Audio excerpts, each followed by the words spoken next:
We're on part 3 of Law and its Operation, and that is the introductory chapter in the book Feeling is the Secret by Neville, Goddard.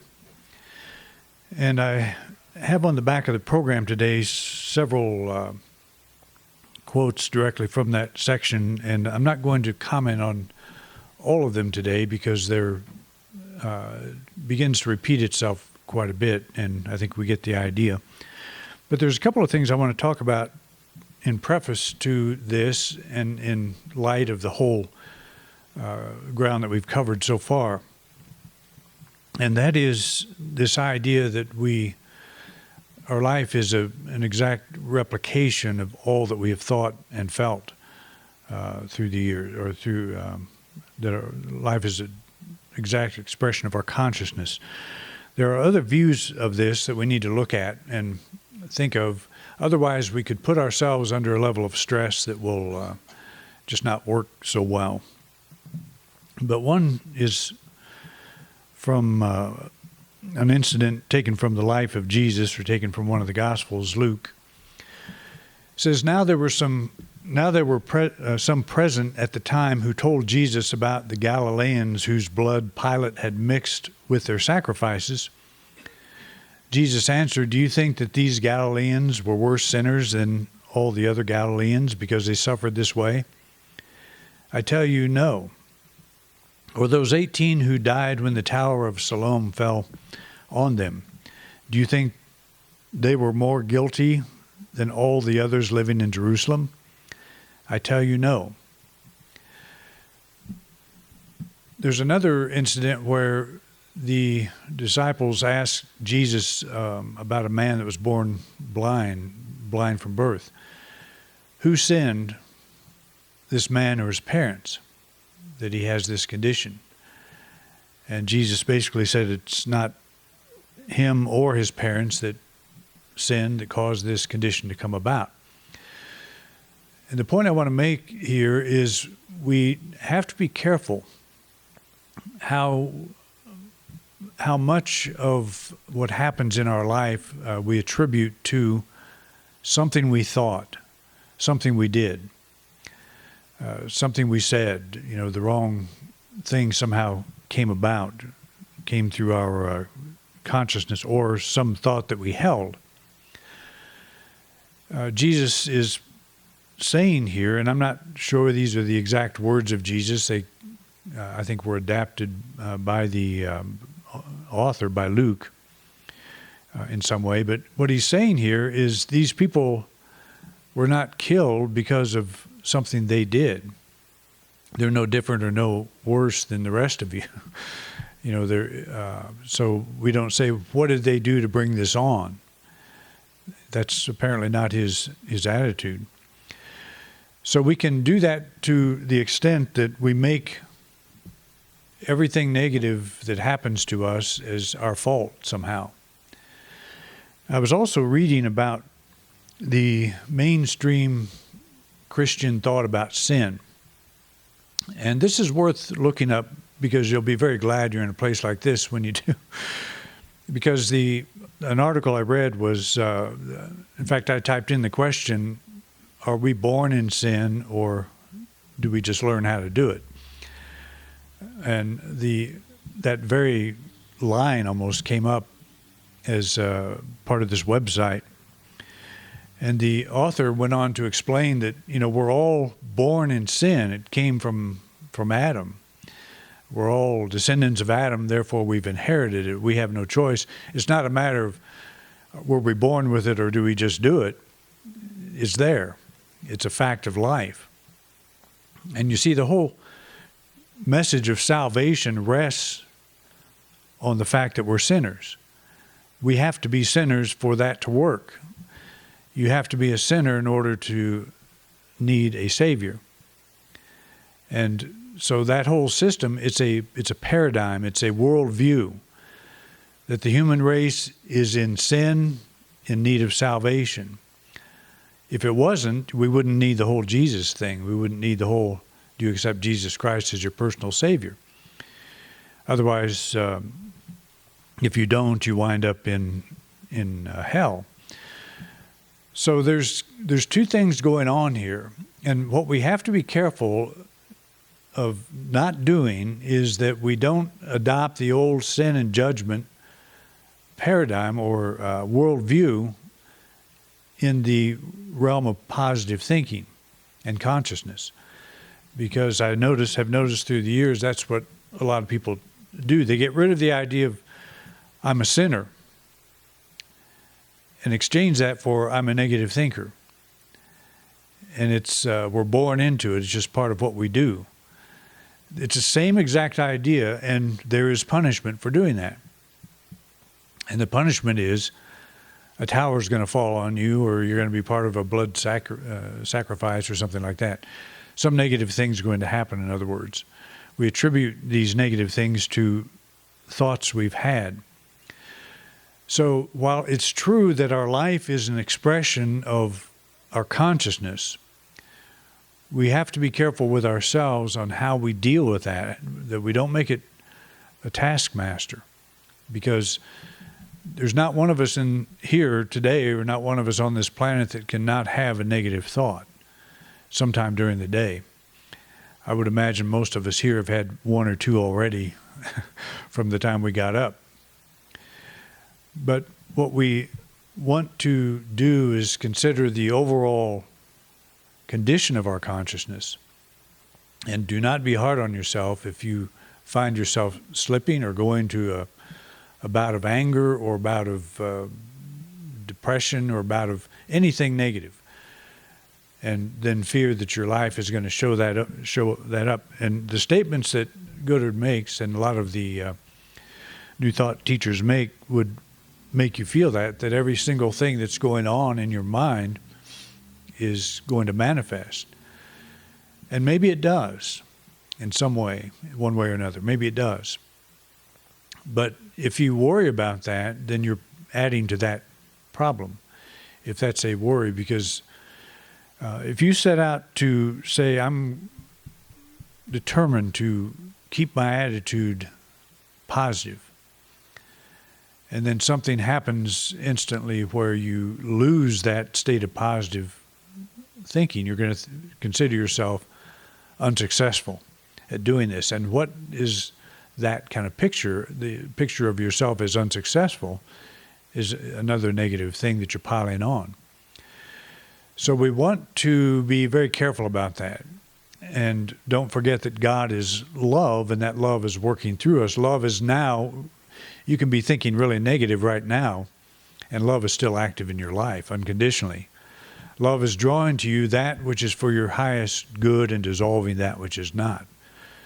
So it's always good to bring back our thinking to that level that, okay, so I messed up with my thought, but there's a higher power at work in me now, and that is the power of love. So it's good to, the prodigal son went out, did all the negative stuff, came back. It's the same. That's the principle we want to focus on. So don't, my warning here, or advice, I guess, is to not be real hard on yourself for not always living up to your own expectations, or to the expectations of an author. The thing about an author is we never know who they really are. We never know how they thought 24 hours a day. We never know what went through their minds. We never know what kinds of things they went through. One of the things Emily Cady talks about, and she was one of my great heroes in the beginning, and that her father had been deported from some country. I don't know what the situation was. She doesn't go into it, but he was deported, and she said they hired attorneys and they did everything they could think of to bring him back, to have him exonerated, because what he was accused of doing he didn't do, apparently. So, you consider Emily Cady, a person like Emily Cady, a very positive person, yet she hires an attorney to attack somebody that's attacking her father.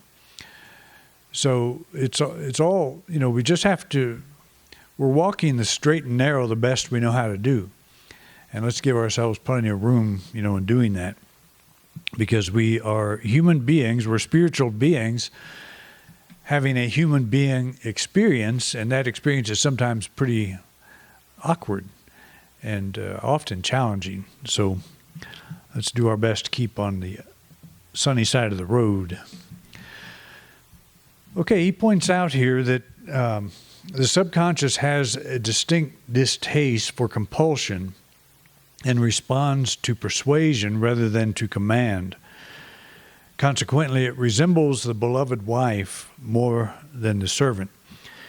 And he gets kind of into that. He comments on Paul's saying that the man is the head of the household and all that, and he tries to explain that Paul didn't really mean that. He meant it in a conscious, subconscious way. Well, I don't think Paul meant it that way. I think he meant it what he said, because back then that's how people thought. In that particular culture, it was a male-oriented culture. So Paul was pretty clear about that. But to say, here's how we can look at it. The conscious mind represents the masculine, the subconscious is the feminine. That makes perfect sense to me. It's not really gender, it's function. It's how they function. The conscious mind comes up with the ideas, puts them into the womb of the subconscious, and a birth occurs. But what he's saying here is we can't force the issue, that if we try to force ourselves, and that's kind of what I was saying, be lenient with yourself. You can't force ideas down into your subconscious mind. We don't command, but we work through persistence. And I like that term better, persistence. We get off track, we bring ourselves back. And we do that, as often as we need to. It's not easy to keep a positive attitude. It's just not. I have been working in this field for 40-some years and watched my own life, watched my own responses to life, and watched the people that I have served. And we're all, struggling to keep our heads above the water in many ways. That's not a real good image either, but I'm just saying that, we all know how difficult it is to maintain a positive attitude when there's so much going on around us. And now we have the internet, we have all the media out there available, and all of that to it's sort of a conspiracy to bring us down to a level of reactiveness. And it's, as I pointed out, that's what the news is all about. It's never about resolution.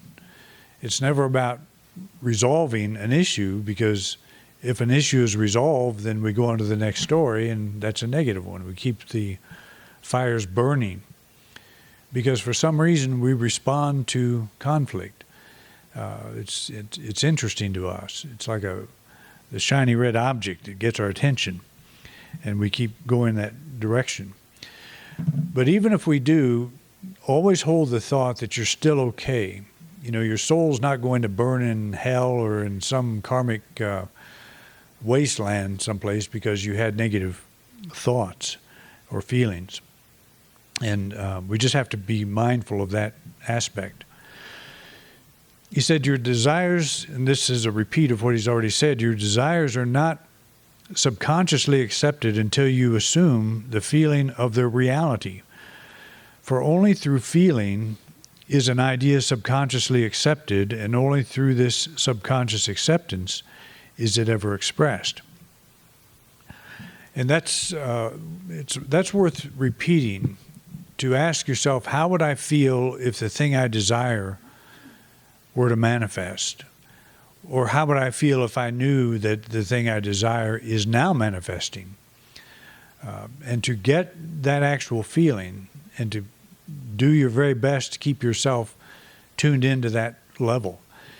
That's not really difficult when you stop yourself in the middle of, a negative tirade, to say, is this part of what I want to experience? Is this part of what I want to have in my life? It's not what's happening out there, we remind ourselves, it's what's happening in here. That's where my quality of life is occurring. So what if there's something going on outside of myself that I don't necessarily like or approve of, does that mean that I have to have a negative experience inside? Does that mean I have to have a negative reaction to that? And that's kind of the point that we're striving for. So something can be going on that you don't necessarily like, but does that mean that's an expression of some negative element of your own consciousness? And let's stop calling it that. Let's say it's there, but what am I doing with it? Am I reacting to it? Because it's not the thing that determines your quality of life, it's your reaction. That's what determines the quality of your life. And we are proactive when we say that thing's there, but I'm not going to allow myself to be taken under by it. That's the consciousness that we're working toward achieving. And he says that it is easier to ascribe your feeling to events in the world than to admit that the conditions of your world reflect your feeling. So that's kind of the two sides. We can very easily let the world determine how we're going to feel. And that's our knee-jerk reaction. Something happens, we have a negative reaction to it. That's what we want to watch. But when he says that the conditions of your world reflect your feeling, we have to be careful with that kind of thought. Because again, what's going on out there is not necessarily a projection of your feeling. Your feeling is a reaction often to what's going on out there. So you can do something about the feeling. And that's a good thing to ask yourself, concerning this situation, what can I do? What action can I take? Can I go out and fix that situation? Can I go out and change that unwieldy person? Or do I have to focus on my own inner world? And that's where it is. You didn't create that person that is giving you the trouble.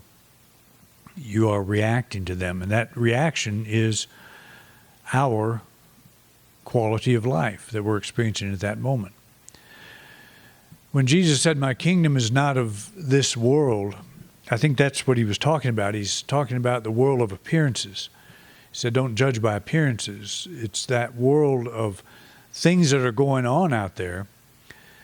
My kingdom is not of that world. It's of this world here. It's that part of me that's making the decision. Do I react to this? Do I get angry about this? Do I get happy about it? Do I just pretend like it's not there? Or do I acknowledge that it's there, but love is doing its perfect work at this moment? Take a whole different approach to the whole thing and not have the reaction. The reaction is that I'm remembering that love is in charge, this higher working of love, attracting to me at this moment what is mine for my highest good and dissolving that which is not. That's an action. I'm taking an action. I'm not physically doing something, but I don't have to get a handle on what's going on. We talk about consciousness. I was thinking about this morning. I opened the garage door and let out the 3 new cats that I now own, I guess. And I can look at myself and say, I resisted getting 1 cat. Now I have 4 and a 5th, which is a wild mother feral that I feed every morning. What did I do to attract 5 cats to my life when I wasn't even looking for 1? How could that happen? So there would appear to be no connection, if a couple of years ago, before we got our house cat, Sadie, if you would ask me, as many of you had in the past, why don't you have a cat or a dog? I would say, I just don't want that responsibility. Well, Beth kept going out every week to the grocery store and stopping at the pet store and petting the kittens and coming home and saying how cute they are. And this went on for a long time. And finally I said, okay, let's go get a kitten. So we got a kitten, and the kitten quickly became a part of our life, part of our family. So it's a very good experience. Well, I know what having a cat is. So that was enough. One kitten was enough. Well, I would find this little feral cat showing up, sitting there staring at me, and I knew that she was hungry. And so we had some kitten food. So I started giving her a little bit. Well, one thing leads to another, and it's based on choices I made. And I can trace it back. I can see it all happen. And a thought that was going through my mind as I was feeding this little feral cat is, what if it's a female? And what if it gets pregnant? And what if it has babies? That was all going on in my mind. Did I make that happen? No. But my compassion for that animal opened the door for that to happen, made it possible for that to happen. So I can trace an expression, an experience of something I didn't think I was looking for, how that shows up. And it's like a roundabout way. It has nothing to do with cats. It has to do with compassion. And what has to do with cats is I took them all out and got them fixed. So we will not have any more than what we have in our lives. That's part of consciousness too. If I didn't do that, then just let it go, pretty soon we'd have 30 cats, because they multiply faster than mice, I think. It's pretty incredible what they do. But you can connect things like that to consciousness, choices you make. But there are things that you can't necessarily explain, like, okay, so the feral cat shows up. Did I draw that feral cat? I didn't draw the feral cat. I enable it to stay by feeding it. So that's consciousness. That's part of, I can accept that responsibility. But we have to draw a line there someplace that everything that happens in your life is not necessarily your fault. It's not necessarily choices you made or something you did. It's there. But what are you doing with it? And how are you handling that? That's the most important connection to make. He says that your world in its every detail is your consciousness objectified. Objective states bear witness of subconscious impressions. A change of impression results in a change of expression. And you see, it's a pretty hard line to think of, that your world in its every detail. And you have to ask yourself, I'm not up here to say, here's how you need to look at this. It's all of us have to look at it as we think is best and highest and right for us. There is no doubt in my mind that there is a connection between our consciousness and the way we express our life. Every one of our lives are different, and we all have elements that are totally unique to us. You don't have 3 feral cats that you're raising, and by the way, I'm very happy that I have these cats now. They're all part of the family, but you don't have that necessarily. You wouldn't necessarily make the same choices I made. So my life in that sense is different from yours, and all of us have our life is a unique fingerprint of our consciousness. So I totally get that. I totally understand that. How far does that go? It goes a long ways. But overriding all of that, and I think what a good way to think of Neville Goddard and any positive thinking philosophy, any positive thinking teacher, is the focus is on the quality of our experience here on this planet, in this body. The fact is, when we step off this plane, that we're just fine. The soul is never degraded in any way whatsoever.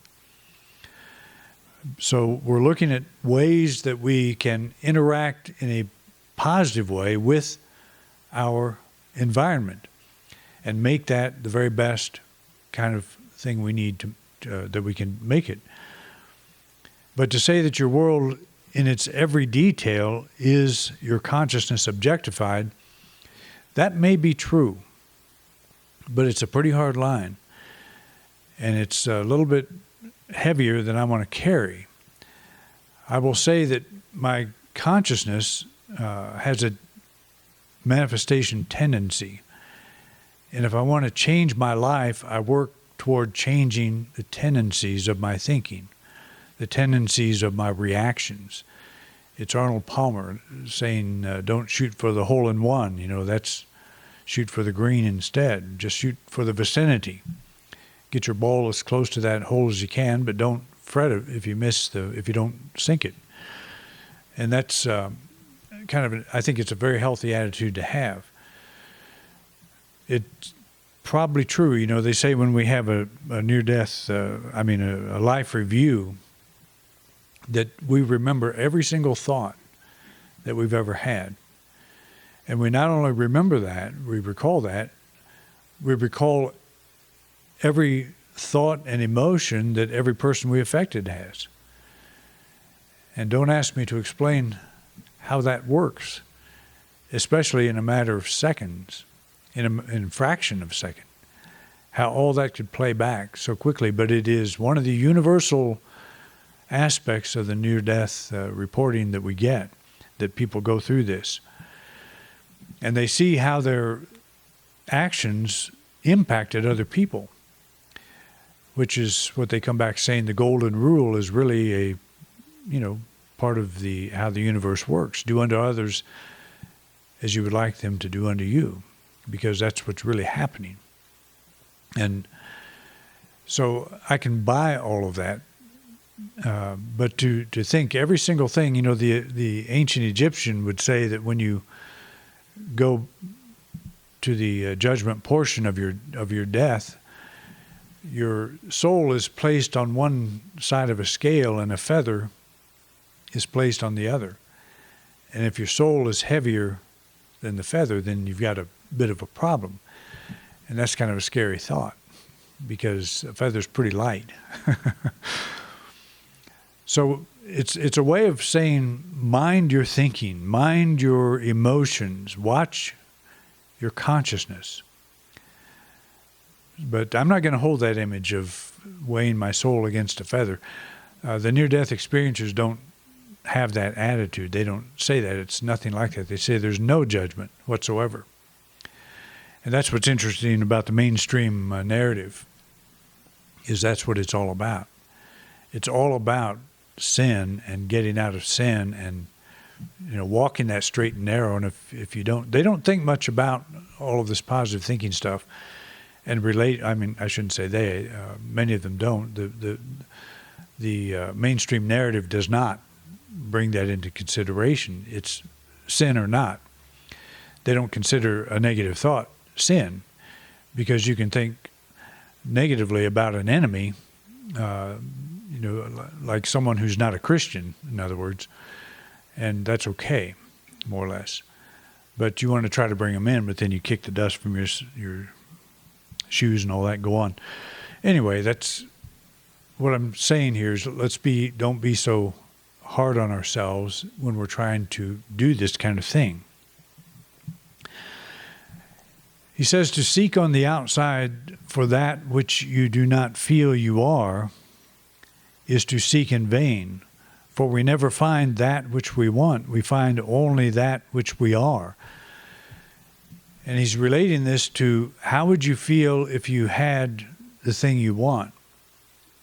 If you don't feel that, then you're not that. That's what he's saying.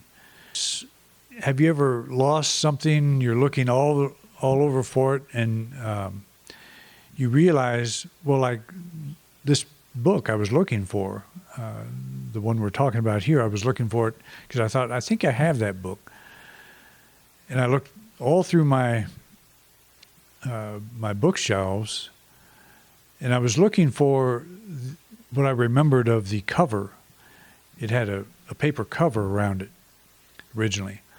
Well, that paper cover somehow in all of our moves had been lost, torn off, or whatever. So I couldn't see the book, and it was there the whole time. I looked over it several times.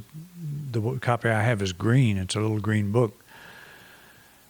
The cover that was on it, I think it had his picture, the picture I'm showing of him. So I was looking for something, but I couldn't see that it was actually there because I was looking from a different place. People only see what they're prepared to see, which is why I couldn't see the book, because I was not prepared to see a green book. I was looking for something else. And it's a pretty profound thing. And also another place Emerson says you can only see what you are, which would go along with Neville's idea that how would you feel if you had what you desire? You can only see what you are. And I think that is where our focus needs to be, is how would I feel if I had this? How would I feel if I achieved this? And get those kinds of feelings going. Well, you're going to lose those, halfway through your day or whatever. So work to get that back and just keep bringing yourself back to that and be persistent with that exercise. Mastery of self-control of your thoughts and feelings is your highest achievement. However, until perfect self-control is attained, so that in spite of appearances you feel all that you want to feel, use sleep and prayer to aid you in realizing your desired states. These are the two gateways into the subconscious. So what I think I will probably do is combine those two chapters, sleep and prayer, because as I read over those, the principles are exactly the same that he uses. What I would like to also add to that next week is a method of prayer, of dream interpretation from the psychologist Carl Jung. It's a very simple 4-step process, and if you're interested in doing that, and one of the reasons we might be interested in doing it is because it is often through prayer, through dreams that something we're looking for comes through. It doesn't come through the conscious mind in our waking state. It comes through the subconscious impression that comes through our dreams. And if we don't take our dreams literally, we learn how to interpret them. So we'll look at a method, a very simple method of doing that next week. Okay? So I think I could have actually condensed the first chapter into 2 lessons rather than 3, because it pretty much repeats itself. But it's still worth hearing again, I think. It's worth looking at, and some of these other ideas as well. All right. Thank you for coming out, and we hope to see you next week.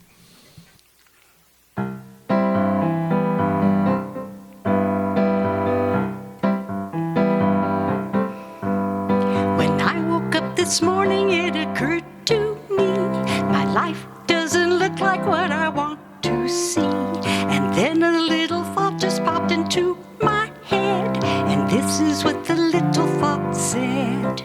It said your thoughts determine what you're seeing, so think about the life you want to see. Your thoughts determine how you're feeling, so think about the way you'd like to feel.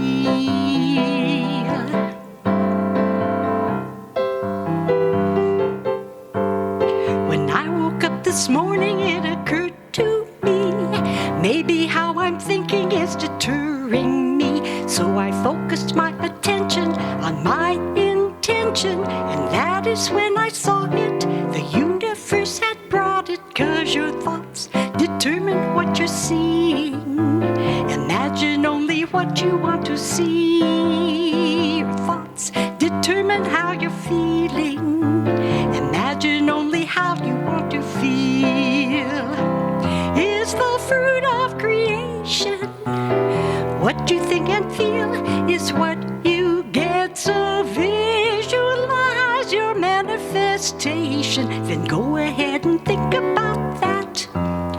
'Cause your thoughts determine what you're sowing. Your imagination plants the seeds. Your thoughts determine what you're growing. So don't you go planting any weeds.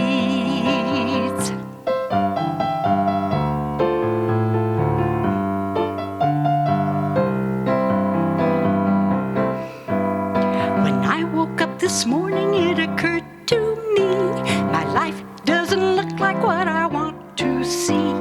And then a little thought just popped into my head, and this is what the little thought said. You are a powerful being. You're a co-creator with God. You're in control of your thoughts and your feelings. Steer them where you want them, keep them on the job, because your thoughts determine what you're seeing. Imagine only what you want to see. Your thoughts determine how you're feeling. Imagine only how you want to feel. Your imagination makes it real.